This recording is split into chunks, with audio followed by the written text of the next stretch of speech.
नमस्कार, मैं हूं मनीष कुमार और आज आप अखंड बिहार न्यूज़ के स्टूडियो में हमारे बीच में एक खास मेहमान आ चुके हैं जिनसे हम करेंगे गोपालगंज से जुड़ी हुई जानकारियाँ। क्या गोपालगंज में अभी विकास हो रही है, क्या गोपालगंज की अभी परिस्थितियाँ हैं, इसके बारे में हम चर्चा करेंगे। हमारे बीच में आए हुए हैं गुलाम रसूल कप्तान साहब, गोपालगंज के जो पूर्व जिलाध्यक्ष रह चुके हैं जन स्वराज के, हमारे बीच में आए हैं, हमारे स्टूडियो में आए हैं। सर, आपका बहुत बहुत स्वागत है।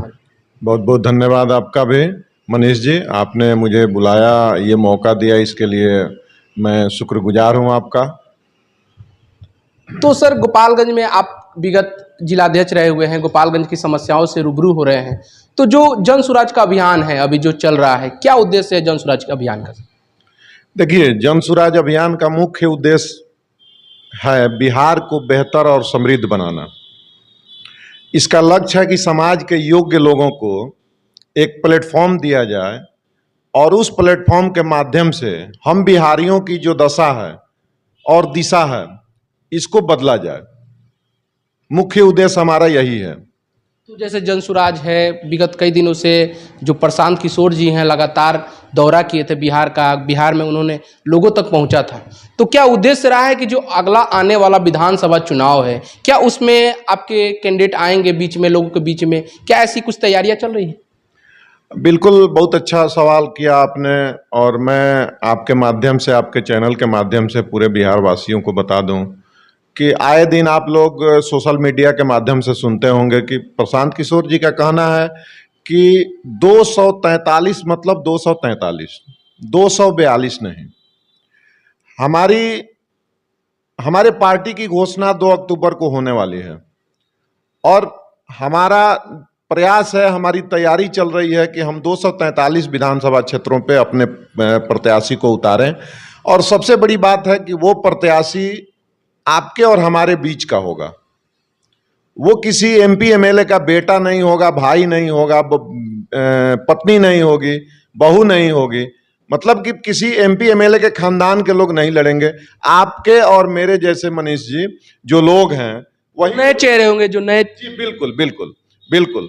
तो अब देखा जाए कि अगर कैंडिडेट आएंगे तो क्या बिहार में जो भी प्रशांत किशोर जी पहले दौरा किए हैं, तो क्या एक चेहरा वो बन चुके हैं बिहार के लिए लोकप्रिय, कि लोग उनको चाहने लगे हैं? क्या ऐसा आप लोगों के बीच में जा रहे हैं, तो क्या देखने को ऐसा मिल रहा है?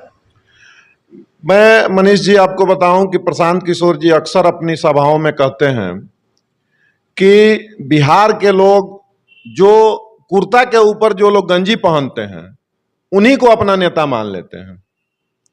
ऐसा कब तक चलेगा? इन दोनों पार्टियों ने बिहार के लोगों को, हम बिहारियों को 35 सालों से ठगा है। आप देखें, हमारे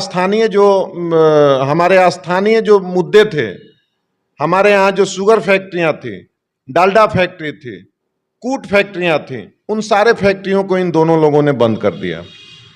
आखिर उसमें जो 500-700 लोग जो काम करते थे, 500-700 घरों का जो चूल्हा जलता था उन फैक्ट्रियों की वजह से, आज वो सारे लोग रोड पे आ गए हैं।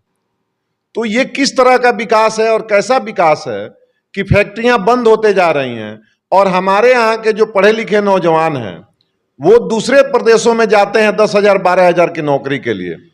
प्रशांत किशोर जी का कहना है कि अगर हमारी सरकार यहाँ आती है, हमारी सरकार बनती है और जनता की सरकार बनती है, तो उसमें 2 साल के भीतर हर पंचायत से 1,000 लोगों के लिए 10 से 12,000 की नौकरी मुहैया कराई जाएगी। और जब इसका कैलकुलेशन करेंगे मनीष जी, तो यह बहुत बड़ी संख्या होती है। 8,086 पंचायत हैं बिहार में। 8,086 पंचायतों में 1,000 का मतलब आप समझ लीजिए कि कितना हुआ। ये विजन है जनसुराज का और प्रशांत किशोर जी का। इस क्षेत्र में प्रशांत किशोर जी की टीम लगातार काम कर भी रही है, कई गाड़ियां हैं, हम लोग देखते भी हैं कि गांव-गांव तक उनकी टीम जाकर गरीब महिलाओं के लिए भोजन के लिए, इतना ही नहीं, जो महिलाएं जो बीमार हैं उनके इलाज के लिए यहाँ पे अस्पताल तक भी उनकी गाड़ियां पहुंचाती हैं। तो और इस तरह के कई सारे अभी काम चल रहा है और आगे की ये जो तैयारी है जो विधानसभा में देखने को मिलेगी। बिल्कुल बिल्कुल, इसके लिए हम लोग फुलफिल कर हैं और ये हम लोग कर रहे हैं। और आने वाले समय में अगर मौका मिलेगा, प्रशांत किशोर जी ने कहा कि अगर हमारी सरकार 2025 में नहीं बनती है किसी कारणवश, तो हम 5 साल और इस काई को धोएंगे, इसको साफ करेंगे। गोपालगंज का जो अगला जो यहाँ पे सबसे बड़ा देखा जाता है कि जो कैंडिडेट होते हैं कोई भी पार्टी से जाते हैं चुनाव लड़ने, तो पैसे वाले होते हैं या नहीं, पैसे कमाते हैं, जनता से मतलब नहीं रहता है, एक ही बार आते हैं चुनाव में, पैसा फेंकते हैं, टिकट लाते हैं। क्या जन सुराज भी ऐसे इस तरह के लोगों से क्या वो दूरी बनाएगी और ऐसे लोगों को लाएगी जो अच्छे हैं, जो किसी क्षेत्र में अच्छी अपनी पकड़ रखे हैं, जानकारियां हैं, वैसे लोगों को चेहरा लाएगी? मनीष जी, मैं आपको बताऊं कि बिहार में आज भी बिहार के 1200 से 1300 परिवार के लोगों का ही राजनीति पे कब्जा है। और जन सुराज की ये सोच है कि जन सुराज उन 1200-1300 परिवारों को छोड़ के बाकी जो आपके हमारे जैसे दबे कुचले लोग हैं, जो अच्छे लोग हैं लेकिन किसी अभाव में राजनीति में नहीं आ रहे हैं, या राजनीति को वो बहुत गलत समझते हैं इसलिए राजनीति में आना नहीं चाहते हैं, वैसे लोगों को खोज के जन सुराज एक प्लेटफॉर्म देगी, उनको मौका देगी और उनको चुनाव लड़ाएगी। तैयारियां हैं जन सुराज को देख रहे हैं, महिलाओं को इसमें पार्टियों में ज्यादा मौका मिला है, महिलाएं जा रही हैं, जन जन तक जुड़ रही हैं, कई महिलाएं आपके इस अभियान से जुड़ी हैं, तो क्या महिलाओं को ज्यादा इसमें मौका मिलेगा?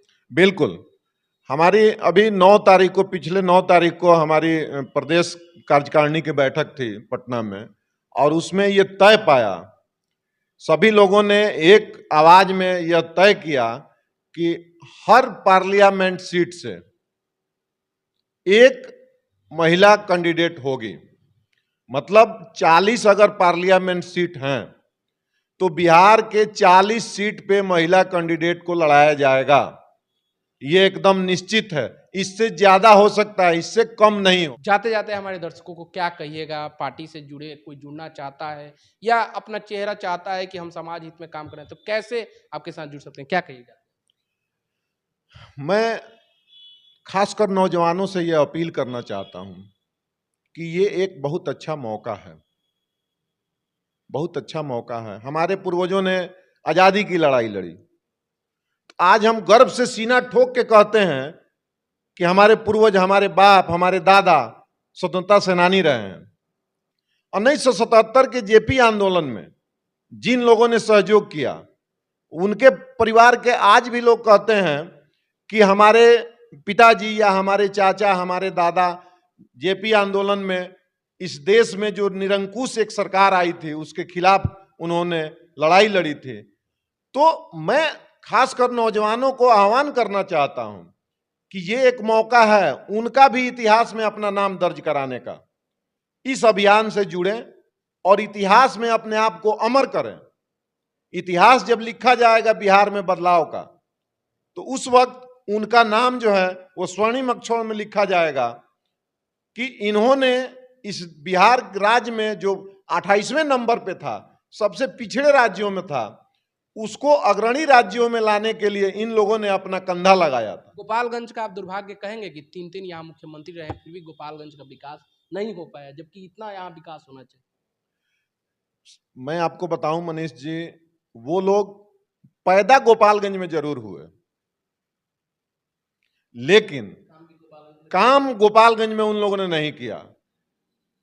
एक होता है कि जहां आदमी पैदा हुआ उसके लिए दिल में एक कसक होती है कि कम से कम उस क्षेत्र का विकास हम करें, कि हम नहीं भी रहें तो आने वाली नस्लें जो हैं वो याद करें कि फला हमारे यहाँ के मुख्यमंत्री हुए थे तो उन्होंने हमारे जिला के लिए, हमारे गांव के लिए, हमारे ब्लॉक के लिए, हमारे अनुमंडल के लिए ये काम किया। गुलाम रसूल कप्तान साहब, जिन्होंने गोपालगंज के बारे में क्या उनकी सोच है और जन सुराज किस उद्देश्य से काम कर रही है और गोपालगंज में लोकसभा में एक महिला को भी मौका मिलेगा चुनाव लड़ने का, इसी उद्देश्य के साथ गोपालगंज में जन सुराज अपनी पूरी तैयारी कर रही है। और आप भी जुड़ना चाहते हैं तो जन सुराज की टीम से संपर्क कर इन अभियान से जुड़ सकते हैं। आगे भी आपको कई लोगों से मिलाएंगे, इसके लिए बहुत बहुत धन्यवाद। मैं मनीष कुमार, गोपालगंज।